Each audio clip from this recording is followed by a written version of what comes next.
Hey, everybody. I'm Bill. That's Rich. How's it going, Rich? Going pretty good. How are you? I'm doing great. If you guys didn't know, this is On Deck, the PC gaming podcast, and I hope that you guys are all awesome. And thank you very much to all of the live people for waiting just a little bit. We're starting about 15 minutes late, and that is completely my fault. So sorry about that. Anyway, we are here to talk about PC gaming and the Steam Deck. And Rich, why don't you tell everybody where they can find your stuff right here at the beginning, so that if they don't know, which they probably do, who you are and where they can find all your stuff. Absolutely. So I am Fan to Deck at everything. So YouTube at Fan to Deck and Twitter at Fan to Deck. And I cover the Steam Deck and PC gaming. Awesome. Very cool. I love it. Yeah, it's really it's fun. Like there's something about the Steam Deck that makes PC gaming more interesting to me than it's been in a really, really long time. And you know, there's the PC gamers that just have been living, breathing, and eating PC gaming for a really long time. I did back in the day, and then I switched to consoles, and this consoleized experience that Valve has given us has kind of re-sparked my interest in PC gaming and games on Steam, and it's fantastic, and I'm having such a blast with it. Absolutely. Absolutely agreed. And I'd also say that like there are different really strong communities, like the Steam input community, the handheld PC community. Mm-hmm. And I feel like Steam Deck brings them all together in one place. Absolutely. Yeah. 100%. I think that and that's a really good way to put it. That it's a really good way to bring a bunch of people who would be off in their own little corners and pushes them away from the corners and into the middle of the room, which is awesome. All right. Yep. Let's start with the show. We've got a lot of stuff to cover, but the first thing that I wanted to talk about is this thing right here. I know that you have one of these as well. I'm going to try and get it. My stupid face is in the way. There we go. You can see this thing. It's called the Deckmate, and you and I both have one of these things. Yes. You want to tell people real quick what it is? Because it's really cool. Yes. So it's a little piece. I think the person that created this was first testing it out with 3D printing. Mm-hmm. But it goes on the Steam Deck, and you can add attachments to it, like a kickstand, as well as an like a universal adapter that adheres to either a hard drive, a portable hard drive, or a power bank. And then they have a wall mount too. And I didn't really get any use of the wall mount, but I played around with the kickstand as well as with the power bank, which was nice. Yeah. Overall, I have to say that the engineering that has gone into this thing is really impressive. Like if you look at, say, like the Nintendo Switch, which is made by a big company with lots and lots of dollars, and this was made by somebody with a whole lot less resources than the Nintendo Switch. This kickstand is awesome. It's really awesome. Now, the one downside to the Deckmate, if it's a downside for you, is you cannot use it with a case. I mean, you can use it with, like, you could just put it in your regular Steam Deck case. But if you've got like a thing that goes around your Steam Deck, you can't. So if you're using Project Kill Switch, can't use this. It's incompatible. But they could always make one that would be compatible, but then Project Kill Switch has a kickstand anyway. My one gripe with this is, man, is it hard to take off. As somebody who tries lots of different stuff with the Steam Deck, like a company will send me a thing and I'll be like, oh, I'll try that out, like that kind of thing. I put this on my Steam Deck. Here's my Steam Deck, and I've got it without my Project Kill Switch on it case right now, because I was just doing a video about like my favorite accessories for the Steam Deck, and I wanted to be able to like have this out. But when I put this on here, it's designed perfectly, snaps on really, really well. But then trying to take it off, there's this lip that goes between the top. You guys cannot see it on my camera, but there's this lip where it goes between the bottom plastic and the top plastic, and I feel like it gets caught there. And it didn't damage it.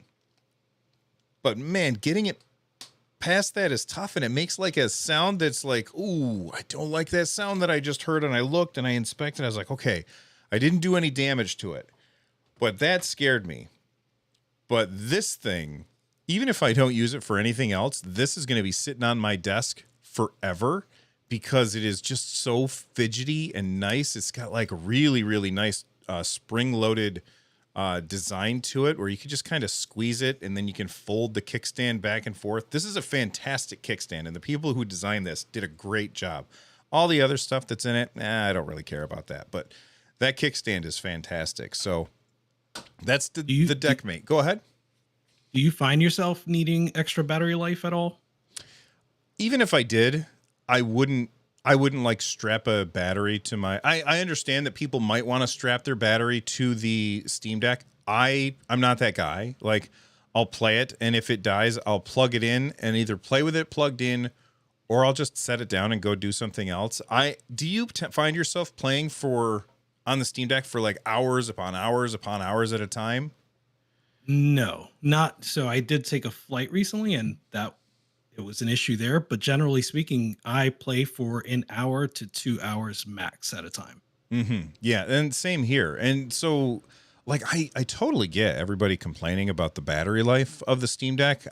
It is limited, especially if you're playing very demanding AAA games. It's a super limited thing, but at the same time, we also have to be, cognizant that it is a very small relative.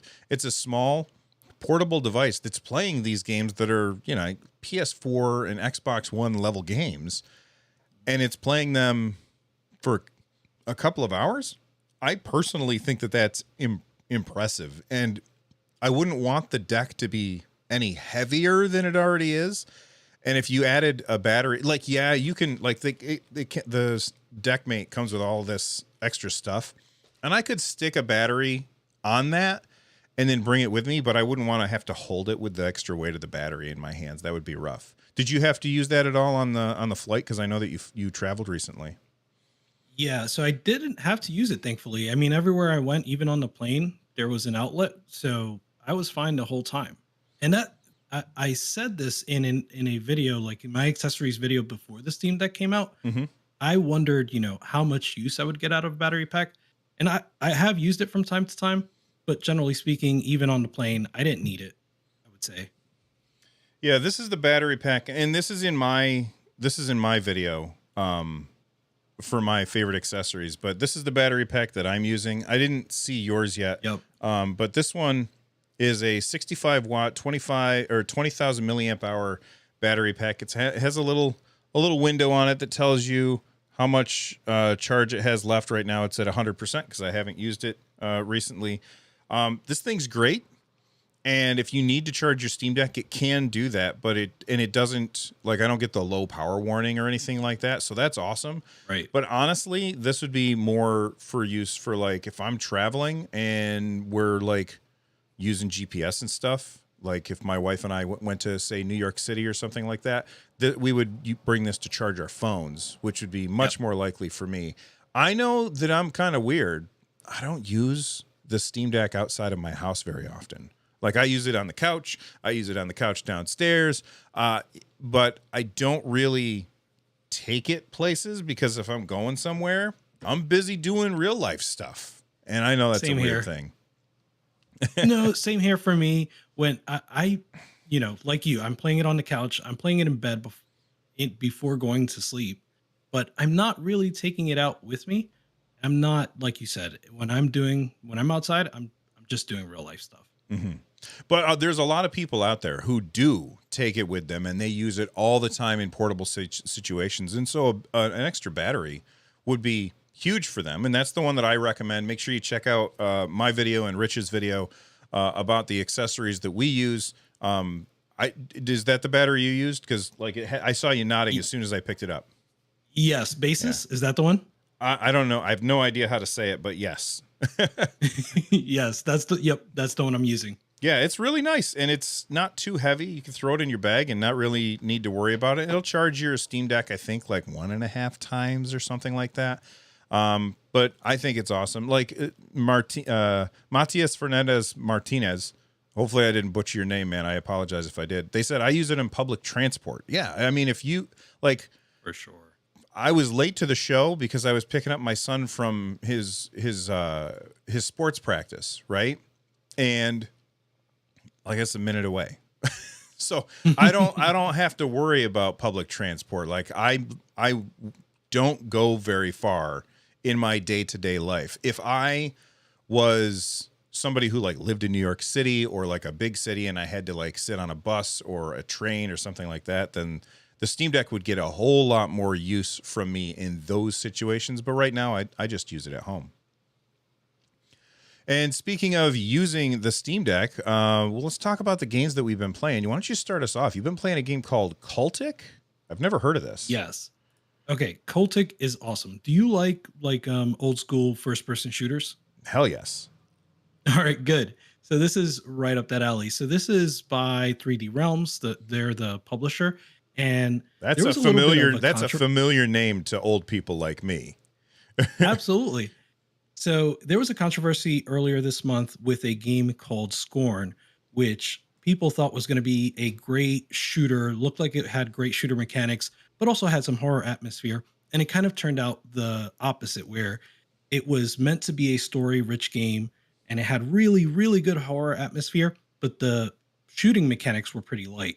And so this might be what you want if you were expecting Scorn to be a really good shooter. Cultic is an amazing shooter, and it has very strong horror elements, but it's not necessarily the focus. The focus is just good build engine era shooting. So it plays like Duke Nukem or even more like Blood from back in the day. Mm-hmm. And this is just the first chapter. So instead of doing sort of an early access, the developer released the first chapter for $10. Oh, okay. So it's like episodic gaming. Exactly. Okay, that sounds cool. And listen, if you talk about like old school style first person shooters, I mean that is absolutely my jam. I remember playing, and by the way, I don't think that the game actually looks this choppy, everybody. This is just because my computer is doing too much right now, and I need to have like a better graphics card. You can see everything that's going on. It looks, oh man, I love the art style of this. It's absolutely beautiful. It looks like somebody they were trapped in the old days, but they were able to update it with some modern sensibilities, but keep that graphical style, which always appeals to me. Oh man, that's cool. All right. So that's Cultic Chapter 1, and you can pick that up. There is a demo, by the way. You can download that demo and try it out. And when you were playing it on the Steam Deck, were you using the thumbsticks or were you using the trackpads? So this is my second game now where I am getting used to flick stick. I saw your stream, I want to say a couple weeks ago, where you're sort of you're afraid to start using flick stick. And I was there. I was afraid to start using. Mm-hmm. But this is now the second game where I'm practicing it. I'm getting much more adept now. I'm better with the flick stick than I am with trackpad. So I've been using that and gyro. The problem with gyro was I couldn't use it on the plane. So I couldn't play Cultic while I was flying. Yeah, that's terrible. Because any tiny little movement and your mouse is all over the place because that's how you are. Exactly. Oh, I went to hit the wrong button. I'm sorry. If I do that again, let me know. I didn't mean to put it on me. It's just where the buttons usually are. But yeah, if you're on the plane, then any tiny little movement means that you're constantly doing this shakiness with your mouse. So that's too bad that you couldn't play it that way. So you feel like flick stick is the way to go. You starting to feel more confident with it. I like it. Yeah. So if you said it in the stream, but if you want to turn around, you want to do a 180 turn, you just flick down and there you are. You're turned around. So I like it a lot. It's a lot more what's the word, like snappy. Mm-hmm. I'm enjoying it. That's awesome. I think it's the way to go. I keep trying it in Doom, and I think it's a problem because it's a game that I've played before. And I need to play a game that I've never played before in order to really get my brain wrapped around it. And so maybe I'll pick up Cultic. I mean, like I said, there's a demo, so I might check that out. All right. I want to talk about a game that I have been playing, and I don't want to talk about it too long because I've talked about this game a million times on a million different shows, and it's because of EmuDeck. Like I recently reset up EmuDeck on my Steam Deck, and I got it all reinstalled and everything, and I got all my ROMs on there, and I, spent the weekend re-scraping all my ROMs. The reason I had to do it all over again was not because anything was wrong with EmuDeck, but was because as a content creator, I was trying different things, and so I had EmuDeck set up. I switched over to RetroDeck, and then when the new EmuDeck came out last week, I reinstalled it. And of course, now that I've reinstalled it, I'm like, oh, let's go try this game. Let's try that game, as you do when it comes to retro gaming. And huge mistake. Huge mistake. If you guys looked at the thumbnail on the YouTube channel, you can see the attack animation of my main character from Shining Force. And like when I can hear the music, as soon as I think about that game, I immediately I can hear the music in my head. Like it is playing in my head right now. And if you have played Shining Force, then you know exactly what battle music I'm talking about. It is so friggin' good. Have you're quite a bit younger than me. Have you ever played Shining Force? I don't know that I'm that much younger. Well, you but, look but younger. I appreciate that. All right. No, I haven't played Shining Force. I did have a Genesis growing up, Mm-hmm. but yeah, that was not one of the titles. It's one of those that's in my. I really need to play this. Yeah, it's so good. It's incredibly fun, and I've been playing the first Shining Force all over again. Especially amazing because you can, like, when I get to a big battle, I click in the two sticks, I hit a save state, and then I go play. And if it goes real badly, I just reload right from that point, and I don't have to. Like, I understand that the developers wanted me to go to the church and save and do it that way, but I'm an old man. I ain't got time for that. So I just save whenever the hell I want. And I can, if I screw up, then I can easily fix it. And so I've been using this $400 console, or I guess $650 because I got the high end one, in order to play my super old Genesis games. But I don't mind. It's just so good. I love that game.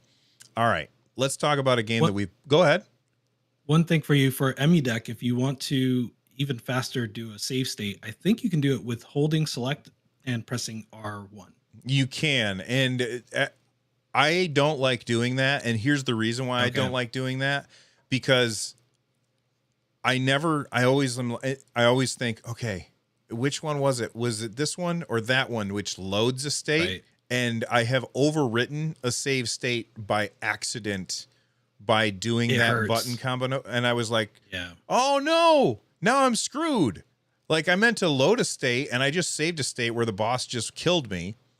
And because I'm using save states, I'm not really going to the churches and saving and stuff like that. So it completely is just like it's erased. As somebody told me last time that you can go back and undo a save state that you've done. I have no idea how to do that. Somebody said that like in the live stream, and I was like, oh really?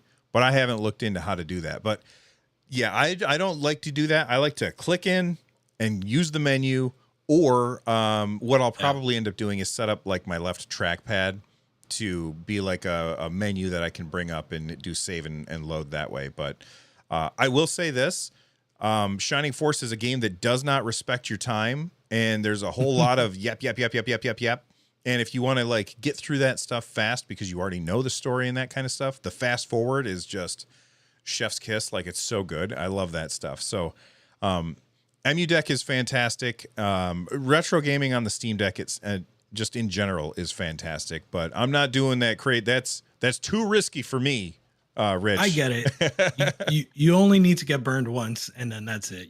You're going to the menus.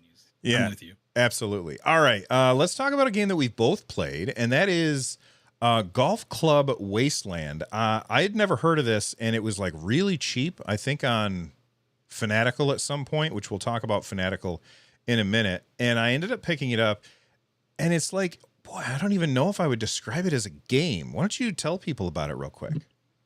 Okay, yeah, I agree. It's a little tough to describe. So it is very story rich.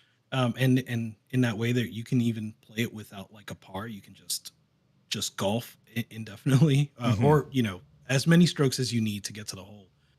But it is the story, I would say, is something has happened on Earth, and basically a select few have been, transported to Mars to live, and they're not living the best life. It's hard.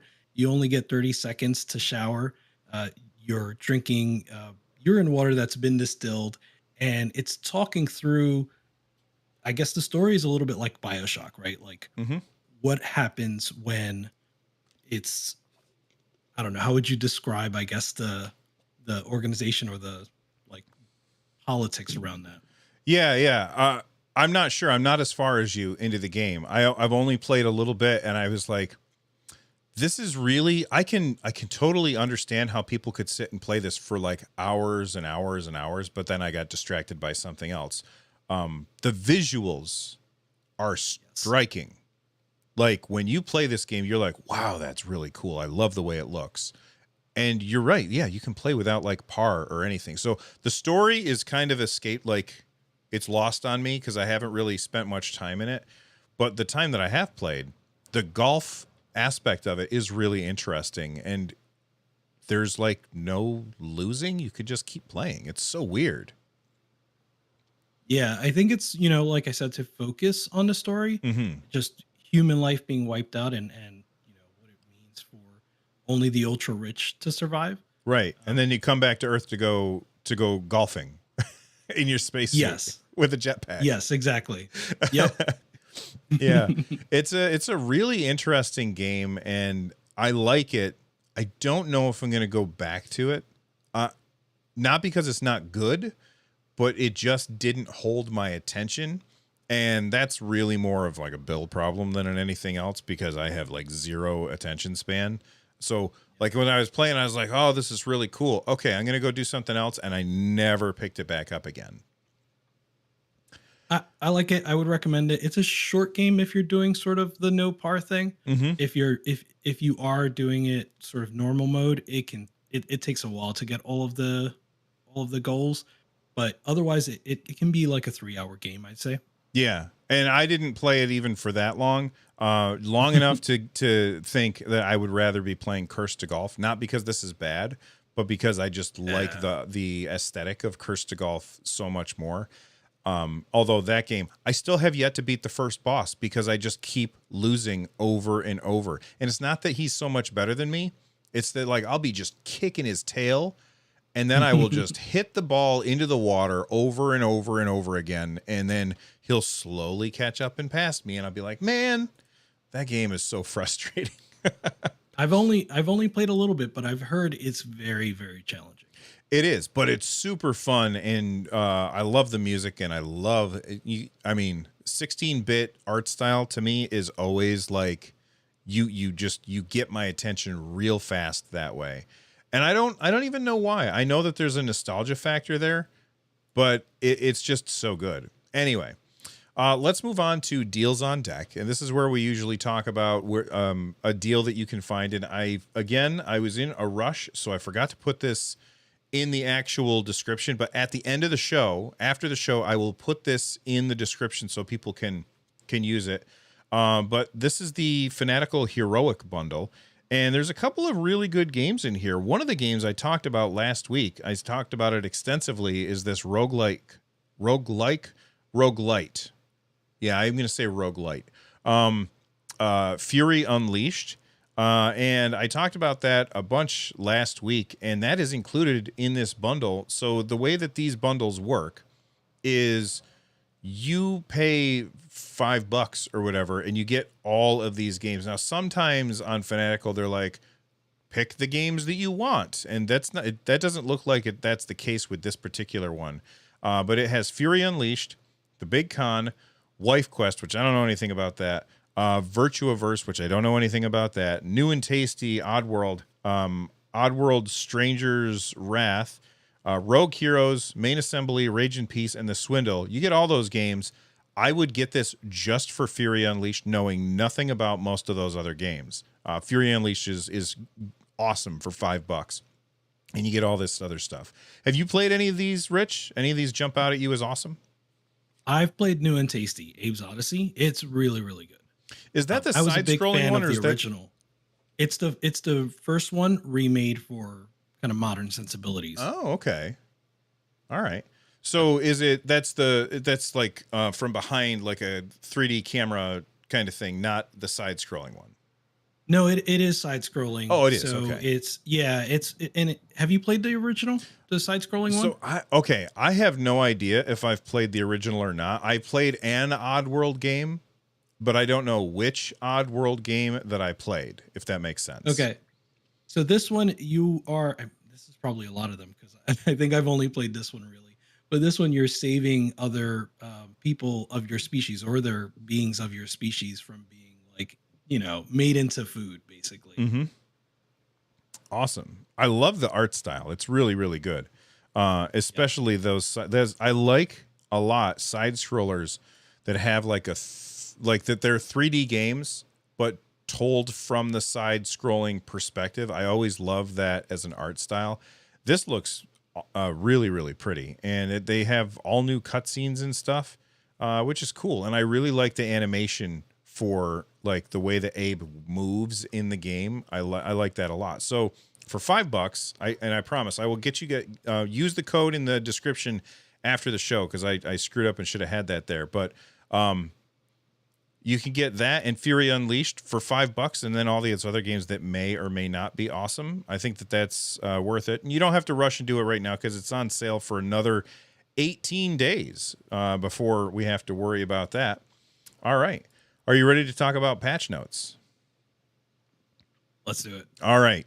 So I love patch notes. I love seeing what's coming for us, and I wonder with.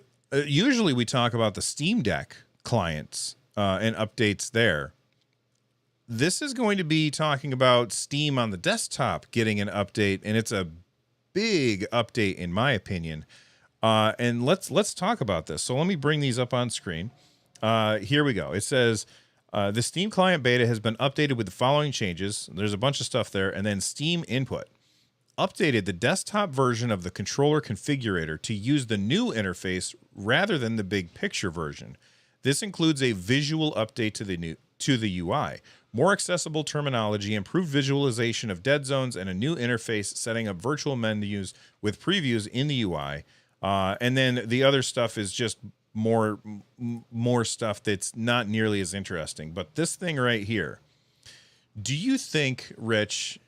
And I think obviously I'm telegraphing what I think about this. Do you think, and feel free to let us know in chat as well, everybody, do you think that Valve is getting ready to give us the SteamOS UI in like fully in desktop mode when you go into big picture mode?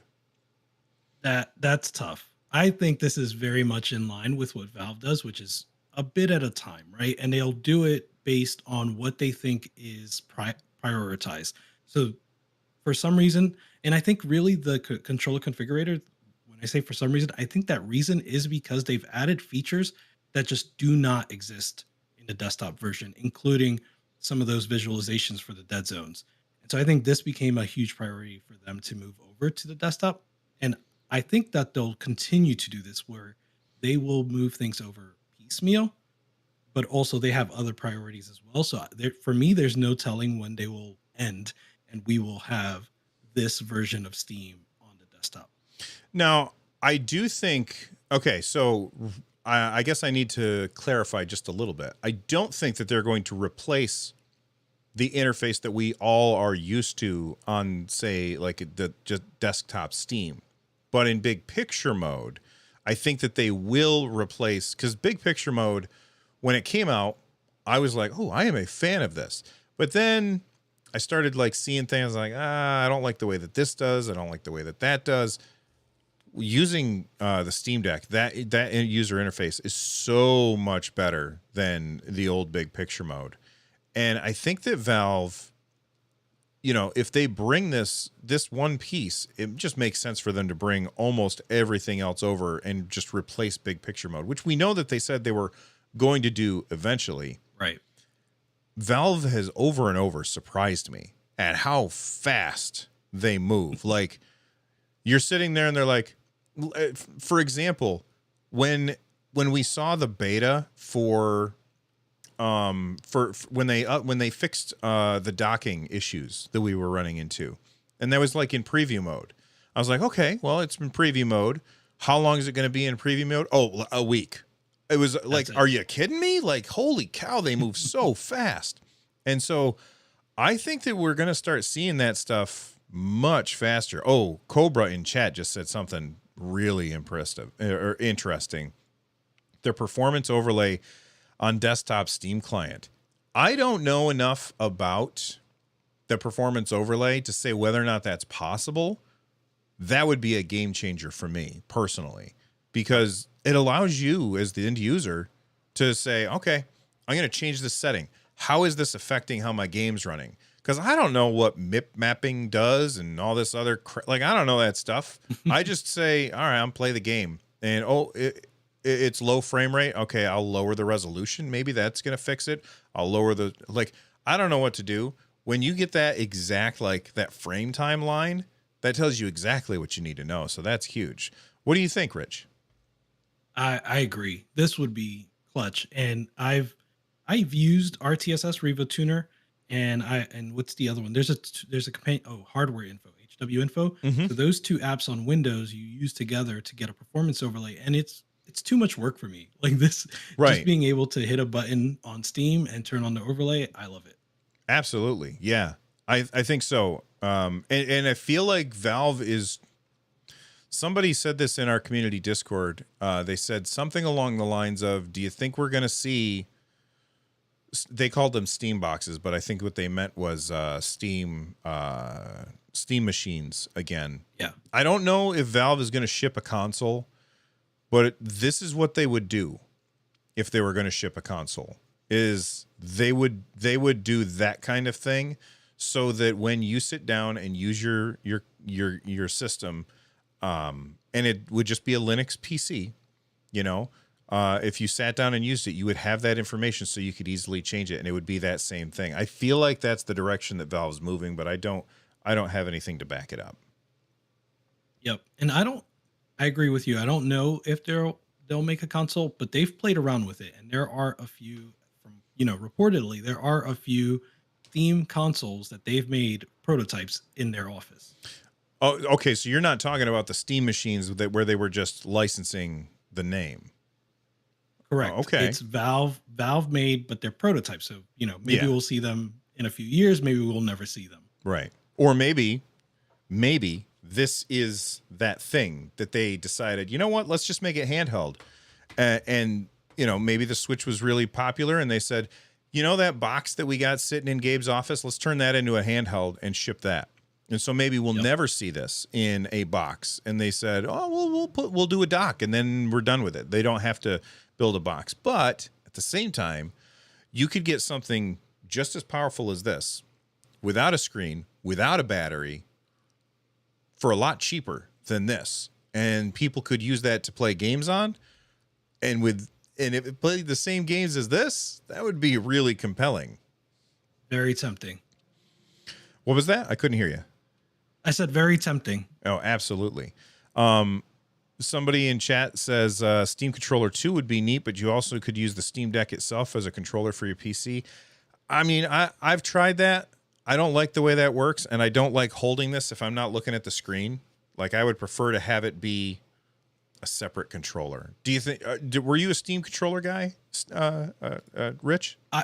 I was, and the lack of a right analog stick was challenging. So I still have my Steam controller, but without the right analog stick, I don't use it anymore. So I would love a Steam controller too that has the right analog stick, that has sort of the capacitive sticks, so that we can still use gyro on when we're using the sticks. Yeah, I would want that.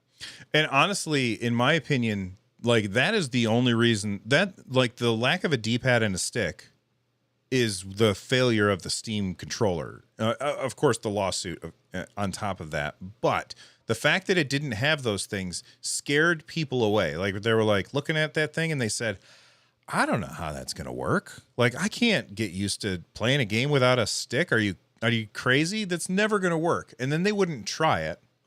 And so it didn't sell well, right?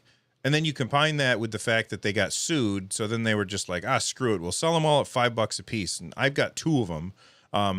because I loved the Steam controller. It was for a long time my favorite controller. But if it had a D-pad and a right stick and the track pads, just yank the screen out of this thing and put it all together ergonomically. Oh man, that would really change. Like if they did that, then I would guarantee 100% that we would get a little box from them that said whatever the Steam box or whatever they would call it. Agreed. Yep. All right, let's move on from that and talk about the Steam Deck client beta update. So this is now moving from the PC to the actual handheld. And there was a couple things in here that that jumped out at me. So let me bring this up on the screen. The update for the Steam Deck beta and preview channels includes new features that are still being tested. You can opt in. Let's see. Oh, yeah, this is huge. And you had a really great thought about this. They can now bring up and you can see exactly what parts are in your Steam Deck.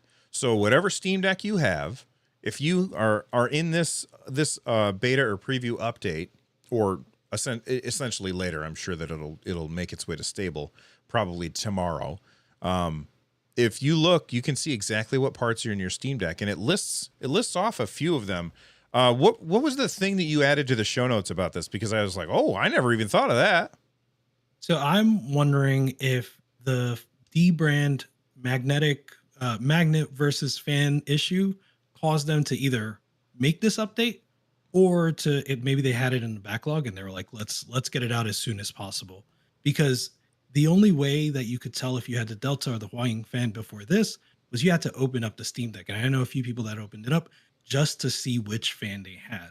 And so now you can just check in your system settings and you can see which fan you have. I checked mine. I actually have 2 Steam Decks and it turns out I have one of each. I was testing the Project Kill Switch on the one with the Huang fan. I didn't test it with the Delta fan. So I have one of each. Now you can all see which fan you have with this update.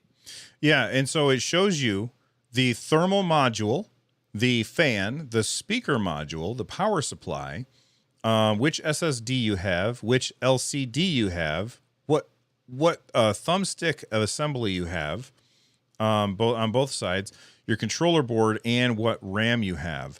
And they have the supplier name, they have the part number. It is incredibly transparent. This is really awesome because, listen, I know that there were people that were really upset when Valve said, hey, we found a way, that's the wrong button. We found a way to make the Steam Deck a little bit cheaper and get our hands on some parts a little bit faster by replacing this part, which with a slightly slower part, and you're not going to see any issues because it's bottlenecked elsewhere. And there are a lot of people who are really mad about that. But you know what? And I don't have any, like, there's nothing written anywhere. I guarantee that's happened on the Nintendo Switch, on the Xbox, on the PlayStation. They do that stuff all the time. And they don't tell anybody. Valve came out and said it. They're like, hey, we replaced this with a slower part. You're not going to see any difference, but we did replace it with a slower part, so we wanted to tell you. And now you can see exactly what it is. So I'm very interested in like how we can see the Steam Deck change over time as, like, you know, people buy one, you know, at next year, you know, in June 2023 or something, and they open that up and they look at what assembly do they have for the left controller. Like, did that change at all? Because it said assembly A for both of mine, and I'm like, is there an assembly B? Like, did they make some kind of change there? Very interesting to me. All right. So let's move on, and I think that's super interesting. Let's talk about this tweet from the Game Awards, which is, man, Valve is just killing it with the number of people who are playing on Steam. Let me bring this up. Steam had over 30 million concurrent users today. That is a new record. 30 million people playing on Steam. And there's a lot of people out there who look at the Steam Deck and they see how awesome it's doing, but they are forgetting about all the people who are playing just on their desktops all the time. 30 million. I mean, how many that's concurrent in one day. I'm very curious. What do you think? How do you think that compares to the consoles? Oh man, that's a tough one. I Eh, haven't thought about that. I would think I would think that the consoles are doing a little bit better, but I have had not given that any thought. Yeah, I mean, I didn't think about it until I said it like right now. Because like you look at say the Nintendo Switch, and the Nintendo Switch has sold over 100 million units, a third of all Switch users playing at the same time. I don't think so. That's Right. tough. Like that's a Yeah. really big ask. Maybe I mean maybe on a day when like the new Zelda game comes out, like maybe that would be the case, but 30 million people all playing on Valve's platform. That is really really interesting. And I think that it's doing very very well, with a million of those people being, Steam Deck users. All right. So anyway, I just thought that was an interesting number, 30 million. That's just Go ahead. I can see you're about to say Yeah. something. I'll also add it was a big week too, right? In terms of game releases. So there was on the top sellers, Modern Warfare 2 appeared twice. There was Persona 5 Royale. Mhm. RimWorld had a big DLC with Biotech. Football Manager 2023 was in the top 10 also, and so was Uncharted, which I think got released last week, as well as Gotham Knights and Red Dead Redemption 2. Wow, So that is a big. it seemed like a big week. Yeah, it didn't feel like a big week for news stuff, but for releases of new games that are on PC, that is a lot of really big games all coming at the same time. So, how do you feel about those PlayStation games coming to? Because like, one of those that you listed off was a game that was previously a PlayStation exclusive. I heard you say it, and I was like, which one was it? Oh, just Uncharted. Uncharted. Yeah, thank you. Uncharted, that was a PlayStation exclusive, and now we're able to play it on PC, stuff like that. Like, Sony has really been leaning into the PC space, and I think they even said that they're making a lot of money over there, Yeah. Yep. in the PC space. Do you think I think that they just continue to do this even more. Do you think the window from when it releases on PlayStation to when it releases on PC continues to shrink, or do you think that they want to make sure that they give people only one option at the very beginning for a while? Do you think that that's going to shrink or stay the same? That's what I'm looking for. I'm looking to find to see whether or not it's going to shrink. So with Uncharted and with The Last of Us, it was a smaller window than the other ones, but these are remakes, right? Mm-hmm. So maybe they felt more comfortable shrinking that window for remakes. But I'd like to see. I have a lot. I have a PS5, but I still have. I'm having some God of War envy with Ragnarok around the corner, Mm-hmm. and I don't really want to play it on my PS5. I want to wait until I can get it on PC and play it there. So I would like to see the window for. I want to see God of War Ragnarok come out in, let's say, 6 months, and we're still waiting on Horizon Forbidden West. So I want to see that too. Yeah, we saw that. What was it? Silent Hill 2 is getting a remake, and like there was a bunch of Silent Hill stuff announced. And I think that if I could be wrong about this, but I think most of it was PlayStation exclusive, and I'm sure it'll come to PC later. And I saw a lot of people who were like, "Well, I'm uninterested because it's not coming to PC." Well, no, it's not coming to PC now. I'm sure it'll come later because Sony has been moving that direction. And I got so many games to play that if a game comes out and it's not on a platform that I want to play it on, then I can just wait until later. Although I will say I've been playing my PS5 a little more lately. Oh, look at this. I just got these. You guys probably can't see it. I got the dark plates from D-Brand. And they look so cool. It looks like a different machine. It's so much better. But anyway, I've been playing it a lot more lately because my son wanted to play Overwatch, and he plays on the PlayStation, so it's just easier for me to play it on PlayStation. But like those games, the Silent Hill, I'll just wait until it comes to PC. I'm in no rush to play it. Although, people are like, I want to play it on my Steam Deck, and I understand that. do you really want to play a horror game on this? Like, it's a little tiny screen, and if something scares you, you might throw it. Are you into horror games at all, Rich? Not really. I mentioned Cultic at the top, but the atmosphere comes secondary to me. I really am like I'm deep into mechanics, and yeah, usually I'm not going to go into a horror game because it's a horror game. Mm-hmm. Okay, that's fair. I am usually not super into horror games either, just because I don't like gross stuff, and they usually have lots and lots of gross stuff. And if the game has a good enough story or good enough moments of me being scared, I will tolerate the gross stuff for that. My favorite example is Alien Isolation. I love that game. That game is amazing. And I tolerate the gross stuff for the way it makes me feel because it made me feel scared. Same thing with Resident Evil 7.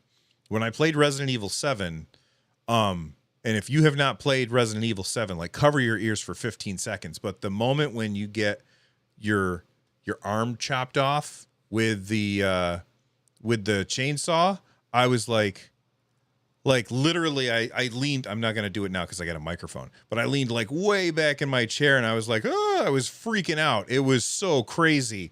Not just gross, but scary at the same time. I like to be scared. I don't like gross stuff. So I'm always like dancing that line on horror games, and I'm definitely looking forward to Callisto Project, and I heard a lot of people talking about the Dead, not Cells, Space. Thank you, Dead Space remake. Looking forward to that as well. Did you play that one? I didn't, but I saw, I've seen all of the like fanfare for it, and at this point, I'm hyped for at least for Callisto Protocol. Hopefully, Dead Space also delivers. All right. Let's move on to upcoming games. You added a couple of upcoming games to the list. One of them is that PlayStation used to be a PlayStation exclusive, and it's coming out on October 27th, which I believe is Thursday.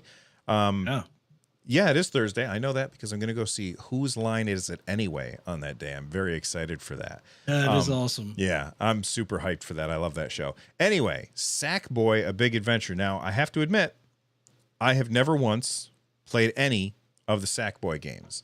They're not all called Sackboy. What, they have a different name. Little Big Planet. Yeah. I've never played any of the Little Big Planet games. None.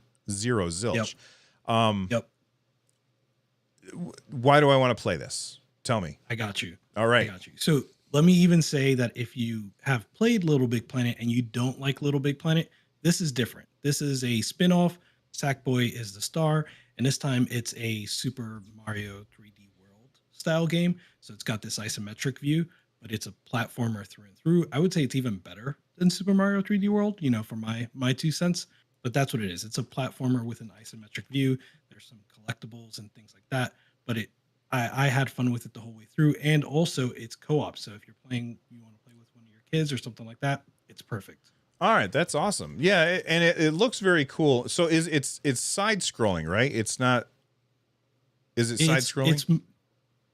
It's like 8 directions. So most of the time you'll be going left to right, but you can also go from front to back or up to down. So they'll go each of those directions. So I guess the way I would describe it is more like Super Mario 2D Land than Super Mario Brothers. Correct. Okay, just cool. Like that. All right. And not like Super Mario 64 where it's just you go wherever you want. Yeah, more like you said, the one that's on 3DS, 2D Land or 3D Land, and then the one that's on Wii U, which is 3D World. Yeah. All right. That sounds awesome. And the fact that it's multiplayer, that sounds really good. It's $60. Like, I'll probably wait for a sale because that seems kind of steep for me. That's fair. They would not hurt themselves by putting out a demo, like put out a demo so that we can try this stuff. And then you'll probably sell more games. If your game, I've said this a million times, if your game is good, a demo will help your game. If your game is bad, a demo will hurt your game. And anytime a game, like I know you're telling me this is a good game, anytime a game doesn't have a demo, makes me think maybe it's not a good game. So there's that. And then there's this one, Faith, the Unholy Trinity.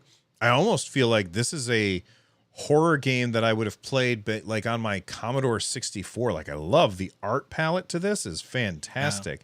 Have you played this before, or is it just something that you're interested in? So I have not played it. I saw that it's the newest game by New Blood Interactive, and I love those guys. They made is it Dusk, Medieval, Ultra Kill. So they've been doing all of these retro first person shooters. And now, like you said, this is something that maybe you would have played on the Commodore or something. It kind of reminds me of Maniac Mansion, but horror, right? Horror themed. So I kind of don't know what I'm going to get into, but I bought this and I'll be playing it tonight. So I'll let you know. It looks really good. It looks interesting. I am interested in it only for like the color palette that they're using reminds me of when I was a kid. But then they have like, they had a screenshot a minute ago where like there's a lady who had a hand coming out of her face. And like, it's not realistic, right? No, but it's still, when I looked at it, I was like, it's gross. I don't like it. I'm such a baby. Even with that limited palette, limited resolution, you still have that sort of aversion, I guess, to the gory stuff. Yeah, people in chat, I know that the sound is cutting a little bit at the end of some of his sentences, and I don't want to make a big deal of it. Yes, I'm aware. Thank you for letting me know, guys. Fender 178 in chat says, "Oh wow, it looks like an Apple II game." Yes, that is. It reminds me of Oregon Trail. When I was a kid, like, you know, we would get to go down to the computer lab at school and play Oregon Trail and see if we could make it across. And somehow that counted as education back in the day. We played Oregon Trail, and all I ever did was buy 1,000,000 bullets and go out in the woods and shoot all of the animals that I could. And then we would all die because we didn't have anything else that we needed. So don't play Oregon Trail like me. But yes, that's the same aesthetic that I was getting from this. And I should have said Apple II instead of Commodore 64. That's too funny. Awesome. Yeah. And Thump 2010 says I like to be scared, but not grossed out. And yeah, I'm the same way. All right. Well, that's hey, fair. Man. Thank you so much for coming on the show. I really appreciate it. Remind everybody where, again, they can find your stuff. And it is already linked in the description down below. You just click on Fan the Deck. But tell them where they can find you. Yeah, with the new YouTube handles. That's right, which I really want to know what YouTube's doing there. I know. Yeah, so I am at Fan the Deck on YouTube, on Twitter. I guess that's all I have right now. But that's where I am. I'm covering Steam Deck every single week. Awesome. Very cool. Thank you so much for coming on, Rich. It was really fun having you. And listen, everybody, if you want to get these episodes of the show without any ads in them, like if you're listening to the show on your favorite podcaster or a podcast player and you're hearing an ad in the middle of the show, hey, you can get it without the ads for as little as $1 a month by heading on over to patreon.com/NerdNest. And not only that, but you get all of my other shows over there as well. So make sure that you check that out. And I do an almost daily micro podcast called Games with Bill, where you guys can check that. It's usually about 10 minutes long, and I talk about one topic in the gaming industry. But that's it from me and from Rich here on the Nerd Nest and talking about On Deck and PC gaming. Hope to see you all next time. Bye, everybody. Thanks, Bill.